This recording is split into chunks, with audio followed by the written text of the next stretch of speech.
Let me explain ketosis. Ketosis is a natural metabolic state where your body burns fat for fuel instead of carbohydrates.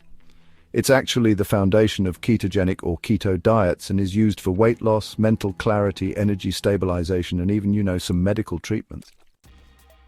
What is ketosis?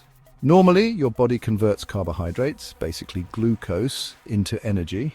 But when you eat very few carbs, your body enters ketosis and starts converting fat into molecules called ketones, which it uses for energy instead.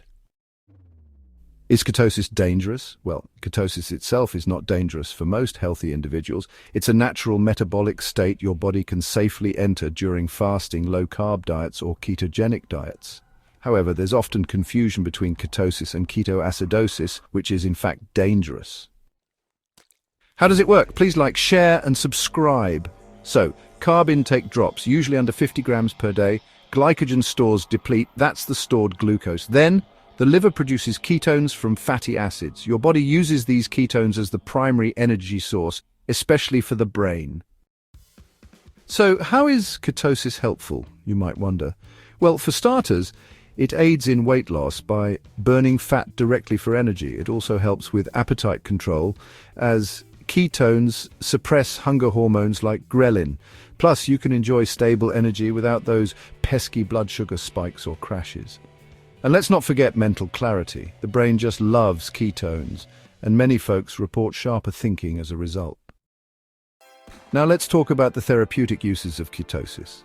It's clinically proven to help with epilepsy. For those with type 2 diabetes, it can improve insulin sensitivity. There's also potential for aiding conditions like PCOS and metabolic syndrome. And though still under study, it may support some neurological conditions such as Alzheimer's or Parkinson's. So, who should consider using ketosis or the ketogenic diet? Well, it's great for people aiming for fat loss and those with insulin resistance or type 2 diabetes. It's also beneficial for individuals with epilepsy or anyone seeking mental focus or steady energy. And let's not forget athletes in low-endurance sports like bodybuilders or weightlifters during their cutting phases.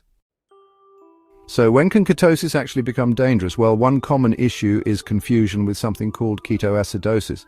You see, ketosis is when your body has controlled low levels of ketones, typically about 0.5 to 3 millimoles per liter. But ketoacidosis, on the other hand, is when there are uncontrolled, dangerously high ketone levels, usually over 15 millimoles per liter. And this most often happens in people with type 1 diabetes. Diabetic ketoacidosis, or DKA, is a serious medical emergency, but it's important to note it's not caused by a ketogenic diet in healthy individuals. Another thing to watch out for is electrolyte imbalance. Rapid loss of fluids and minerals, especially sodium, potassium, and magnesium, can lead to a bunch of symptoms like fatigue, headaches, muscle cramps, and even heart palpitations.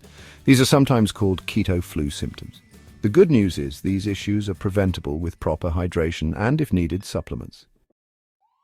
Now let's talk about liver or kidney issues.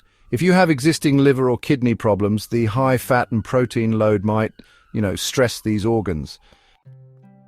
Moving on, very low carb intake may disrupt menstruation or fertility in some women. It's important to be aware that hormonal disruption can happen in these cases. Next, let's consider some long-term risks, especially if the diet is poorly planned. Nutrient deficiencies can occur if your diet is just too restrictive. High saturated fat intake can also be a concern if things aren't balanced. And of course, there can be social or psychological strain from restrictive eating, which is something we shouldn't overlook. Thank you for watching. Please do like, share, and subscribe.